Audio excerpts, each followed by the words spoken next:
સૌરાષ્ટ્રના બીજા નંબરનો સૌથી મોટો ભાદર એક ડેમ ઓવરફ્લો થયો। સિઝનમાં સૌપ્રથમવાર ડેમ ઓવરફ્લો થયો। ઉપરવાસમાં ભારે વરસાદ હોવાથી ડેમમાં 19,790 ક્યુસેક પાણીની આવક।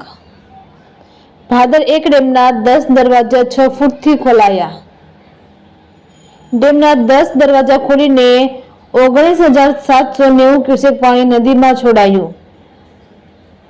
વીરપુર, જેતપુર, રાજકોટ, ખોડલધામ, અમરનગર જૂથ યોજના સહિતના 22 લાખોને પીવાનું પાણી પૂરું પાડતો ભાદર ડેમ એક ઓવરફ્લો થતા લોકોમાં ખુશીનો માહોલ।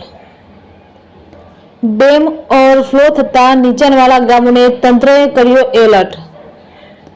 નદીના પટમાં અવરજવર નહીં કરવા તંત્રની સૂચના। રિપોર્ટર ભાગ્યેશ ડોબરિયા, વીરપુર।